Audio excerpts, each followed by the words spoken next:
Hawaasni Oromoo yeroo ammaa duraatiif Somaaliirraa buqqa'anii turanii kan naannoo Harariidhaa qubatan tarkaanfii hamaan naannoo Hararii irratti fudhatamaa jiraachuun isaaniittis deeggaramee jira. Kanaanis immoo yeroo hedduufi sagalee isaanii kan jechaa turan sagaleen isaanii dhaga'amuu dhabuudhaan hanga ammaa kanatti hawaasni Oromoo dirreetti faca'anii argamuun isaaniitu mul'ata.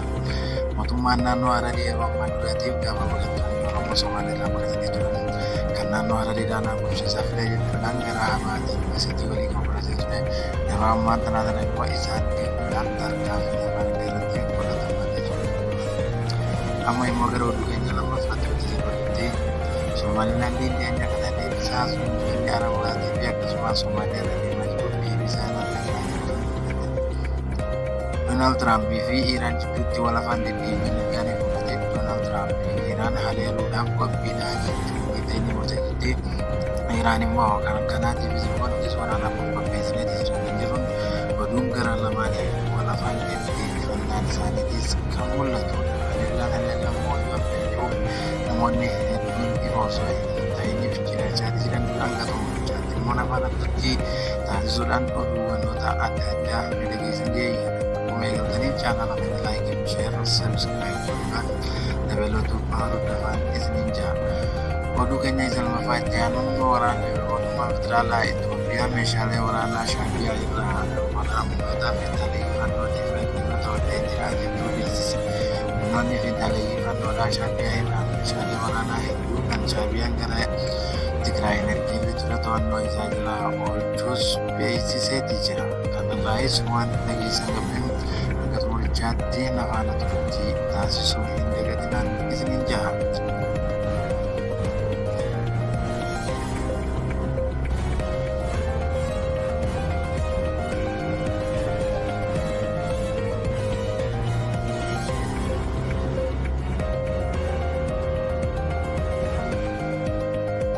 Jira jirtuu kabajamtootaaf jaallatamtoota keenya amma immoo gara oduu keenya bal'inaatiin walitti deebineeti jiraan.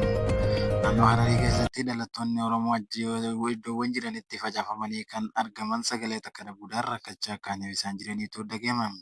Mana yeroo hedduudhaaf keessa jiraachaa turaniifis yeroo ammaa kanaatiif manni kan mootummaatii keessaa gadi ba'aa jechuun naannoon Harariidhaa rakkoo hamaa ilmaan Oromoo irratti gaggeessaa jirti.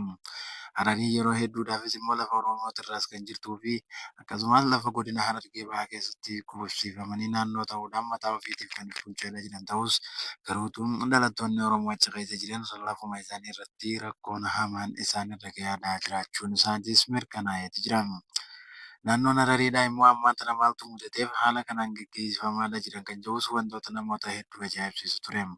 Yeroo hedduuf pirezidaantiin naannichaa callisanii kan daawwachaa jiran ta'us uummanni kun immoo bakka jiraatan dhabanii immoo waraana mootummaa naannoo Harariitiin alatti baafamanii kanneen rakkoo hamaa argaa jiraniitu mul'ata. Yeroo ammaa dhalattoonni Oromoodhaa kun yeroo ammaa duraatii fi Somaaliirraa baqatanii lafuma isaaniitirraa lafa isaaniitti wayitanii baqatan jiraachuu dadhabuudhaan rakkoo hamaa isaan mudateen namoonni hedduun alaakaaniif jiraniitu mul'ata. Sababa kanaan qofa osoo hin taane tarkaanfii waraanni naannoo Harariidhaa kun isaan irratti fudhateen namoota hedduu tumichaaf reebicha hamaa erga irra gaggeessaniin booda waraanni isaanii fuudhanii akaaniif gara mana hidhaatti geessanii simaniiti jiran. Naannoon Harariidhaa lafa Oromiyaa irraas takka kan taatus nama Oromoodhaa qubsiisuu dadhabuu irraa kan ka'een yeroo ammaan tanaa immoo mana jireenya isaanii kan keessa jiraatan irraa alatti gadi yaasanii yeroo alatti rakkoo hamaa argaadhaatis jiran. Miidiyaan guddoon addunyaadhaa kan argaa jiranii fi akkasumas miidiyaaleen Oromoo guutuun callisee kan haala kana daawwachaa jiran naannoon Hararii dhiibbaa haala kanaan gaggeessaadhaatis kan turte haalli ammaan tanatti jiran bubbuleetii jira. Dargaggeessa Oromoodhaa kana yeroo hedduudhaafis iddoo harka mararrattuu reebicha hamaa irra gaggeessaa turan amma immoo dargaggeessa kana immoo reebicha hamaa erganiif irra gaggeessaniin booda gara mana hidhaatti akkaaniif geessaniitii jiraniitu dhaga'ama. Oromoon immoo lafuma isiit irratti kan miidhaan hamaan irratti gaggeeffamaa jiruu fi kanneen lafuma ofiit irrattis tumamaadhaa jiran ta'us garuutuu dubbiin kun hunda biyyattiitis kan ajaa'ibsiiseetis ture. Miidiyaaleen Oromoo immoo yeroo ammaan duraatiif tokko tokko dhimma naannoo Hararii irratti kan dubbatanii turan yeroo ammaa kanaatiif immoo callisaniiti jiran. Hooggantoonni naannoo Harariidhaa guutuun isaaniitis naannoo lamaan wal jijjiiruu kan fedhanii fi bal'ifannaa lafaa naannoo Harariidhaatiif gara naannoo Oromiyaatti bal'isaadhaa kan jiran. Lafuma Oromoo itti bulchuudhaa fi akkasuma Oromoo irra dhufanii Oromoo irratti bulchuu kan barbaadan hedduun isaanii miidhaa ilmaan Oromoodhaatti kan gammadaniitis jiran ta'utu mul'ata. Dargaggeessiin Oromoodhaa naannoo sana keessa jiraatanii fi akkasumas konkolaataa yeroo hedduudhaaf naannoo Oromiyaa irraa gara naannoo Harariidhaa seenan maraafis akkasuma deemicha lafaa akaaniif kafaltan jechuuf gaafachaa turan. Yeroo kanaafis immoo hawaasni gadi ba'uudhaan akaaniif sagalee nu taatan jedhanii wayita isaanii jechaa turanitti sagalee tokkollee dhabanii hawaasni Oromoodhaa magaalaa naannoo Hararii keessa jiraatan rakkoo hamaan mudamaniiti jiran. Naannoon Hararii kan deeggarti beekumtii argattee fi akkasumas ergaaniif Oromoon gara aangootti dhufte kan uummanni gammadanii jiran kuni amma immoo Oromoo miidhuu fi lafa Oromoo irra kaaniif Oromoon hin jiraanneef tarkaanfii guddaa akka isaan fudhachaa jiraniitu mul'ata.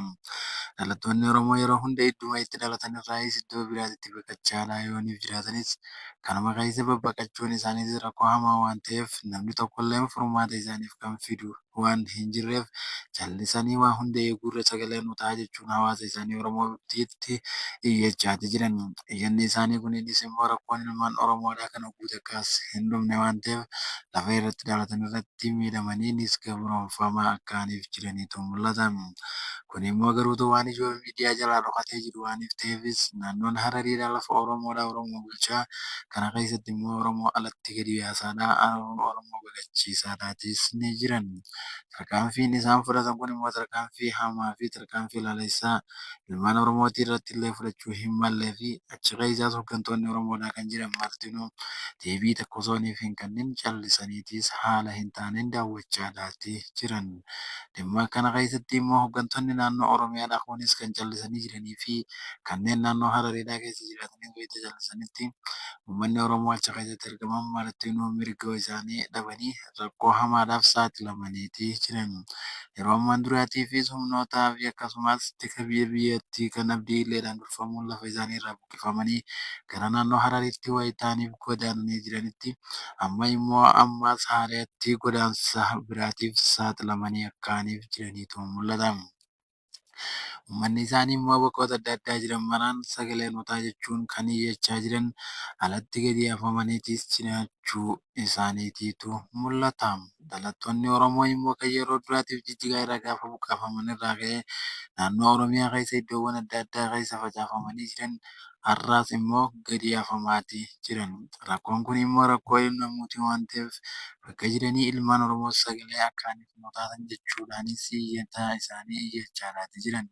Taateen ammaan kana isaan mudachaa jiru kun immoo lafuma isaanii kan irrattis dhalatan lafa Oromoodhaa keessatti malee lafa nama biraa osooniif taatees haalli kun waan hin mudanneef kabajaa takkaallee dhabuudhaan meeshaa isaanii alatti kan jalaa gadi yaasan ta'e.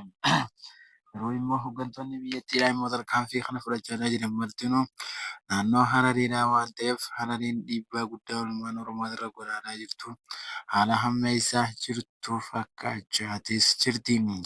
Dhalattoonni Oromoo achi keessa jiran rakkoo hamaa fi saaxilamaadhaa kan jiranii fi namni tokko immoo dhimma isaanii quba qabaachuu dhabuudhaa fi sagalee biyyattiidhaatiifis nama isaaniifis sagalee ta'us wayita namanitti dhiibbaan hamaan isaan irra gahaa jiru waan itti fufee jiruuf uummanni isaanii Oromoon bahaadhee keessaa fi ala kan jiran nu cinaa dhaabbadhaa jechuudhaan dhaamsa isaanii gaggeeffachaadhaati jiran. Uummanni Oromoo immoo dhaamsa kana dhaga'an bakka jiran maraafuu hawaasa isaaniitiif gadi ba'anii akkaaniif isaaniif sagalee ta'anii fi miidhaa isaan irrattis deemaadhaa jiru kanaafis akkaaniif sagalee isaaniif ta'aniif eeggatan. Yeroo hedduuf mootummaan naannoo Hararii uummattoota tokko tokko kan barreeffama adda addaa fuula miidiyaa isaanii irratti barreessuun rakkoon hawaasni naannoo Harariidhaa uummata keenya Oromoo irratti gaggeessaa jiru kun haa dhaabbatu jechuuf gaafachaa turanis kanneen achi keessa maraa'uu hidhaatti guuraati ture jechuudhaan dubbatan. Naannoon kun immoo lafa Oromiyaadhaatis ilaa lafa Oromoon bulchuu qabdu Oromoo irraa achi oofuudhaan ofii isaaniitiifis kan bulchaa jiran ta'us taatee akkaan namoota hedduu ajaa'ibsiiseetis jiru ta'e.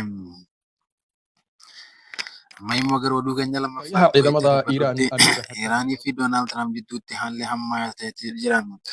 Iraan dhiyeenya kanaatiifis immoo wayita Doonaald Tiraamp gadi bahuudhaan hiriira isaan keessatti deemaa jiru mara eegee akkaanii fi Iraan nagee feetu yooniif kan ta'u ta'e mootummaa isaanii Ayatollah Ali Khamenei akka aangoo irraa buusan jechuu gaafatan. Ayatollah Ali Khameneiin immoo dhimma haja alaa isaatiin ibsa baaseen Ameerikaan lolaaf nu barbaadaa jirti waan ta'eef buufata waraanaa Ameerikaadhaa kan Baha Giddu Galeessaa keessatti argamu mara irrattuu tarkaanfii ni fudhanna jechuunis beeksisaniitii jiran. Iraan yeroo hedduudhaafis meeshaa waraanaa adda addaa qopheeffachuudhaan kan qopheessaa jirtu yeroo ammaatiifis qophii isiidhaa xumurtee pirezidaantii Doonaald Tiraamp dhaamsa inni fi jecha isaa guutuudhaafis qophaa'aatii jiran. Yooniif kaniif immoo Ameerikaan kan nu haleeltu ta'e nutis iddoo ofii akkasumas buufata waraanaa Ameerikaadhaa kan nutti dhiyoo jiru maraa ni haleella jechuun dubbataniitii jiran. Kun immoo garuu yooniif Ameerikaan kan Iraan haleeltu ta'e yoomi haleellaan isaan irratti gaggeeffamu jechuuf namoonni hedduunis kan ajaa'ibsiifachaa jiran ta'ullee garuutu immoo Ameerikaan karoora isii karoorsaa kan isiin jirtu biyyoonni akkaaniif hin guddanneef isaan tarkaanfii irratti fudhachaa jiran tokkoffaa Iraan lammaffaan Turkiidha jechuun mul'isan.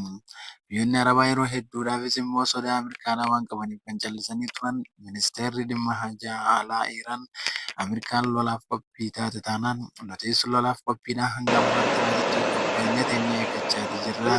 Gaafa isaan nu haleelan nutis ni haleella jechuun dubbatan.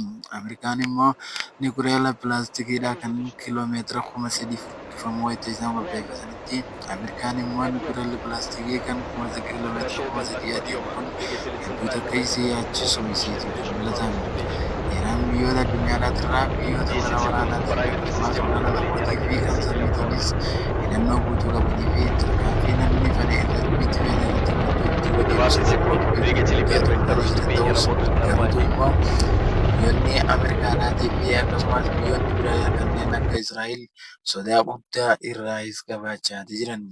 Garuutu immoo isaan rakkoon hamaan isaan mudachuu dura osoo isaan hin mudanneef duuba deebisuuf meeshaa waraanaa gahaa ta'e hidhatanii waraana lafootis kanneen gahaa ta'e qopheeffatanii kan eegaa jiran. Tarkaanfiin Ameerikaan fudhattu mala irrattuu nutis buufata waraanaa isaanii irratti tarkaanfii fudhannoo wayita isaan jedhanitti pirezidaantiin Ameerikaa Doonaald Tiraamp sodaa guddaa keessa gale. Haaluma inni sodaa keessa gale kanaan irraa dhaabbatanii wayita isaan turanitti Ameerikaan immoo wal duraa duubaan daddaabbachaa tarkaanfii fi jecha ajaa'ibsiisoo ta'e gara Iraanitti dabarsite. Iraan biyyattii guddoo seena qabeettii taatus biyyattii meeshaa waraanaa hidhannoo gahaa ilaaluuf dandeesse taatus biyyi isiidhaa waliin hanjamtuu Ameerikaa malee waan hin jirre fakkaata. Biyyoonni Israa'elii fi isii gidduutti waldhabbii yeroo hedduu mudateef tarkaanfii irratti fudhataniin biyyattii Israa'el callisteetis turte. Ergaaniif barbadeessaniin booda Israa'el irraa duuba ergaaniif deebiteefis Ameerikaan immoo deebi'ee haala hin beekamneen Israa'el rukuteetiin jira. Buufata niwukileeraa Israa'el jechuun Ameerikaan yeroo amma duraatiif ibseeti ture. Amma immoo gara wal waraanaatti biyyoonni lameen kun lachuu deemaa akkaaniif jiraniitu mul'ata.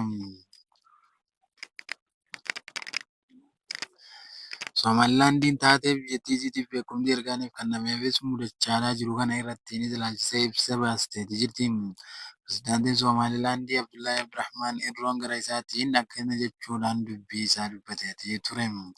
Dhaamsumaan pirezidaantii Israa'eliif barreesseen akkasuma pirezidaantii Masiriitii fi kan Saawudiitiifis barreessee ture jechuudhaan laakiin waxaan dubbii isaa isleeyahay eegaleetii jira. Soomaaliya hadday ku soo Afaan guurto isa osoo jiifee hin Somaliland taane namni biyyattii sidai keessa berigii hore ugu jiraatu jabtay nutis duulaankeedii tarkaanfii si ka fudhannaa xun bay ugu jechuun jabi doontaa beeksiseetii jira. haddana Poolisiin federaalaa Itoophiyaadhaa dhiyeenya kana meeshaalee waraanaa Shaabiyaa irraa gara Itoophiyaatti galtee turte to'adheen jira jechuu beeksiseetii jira.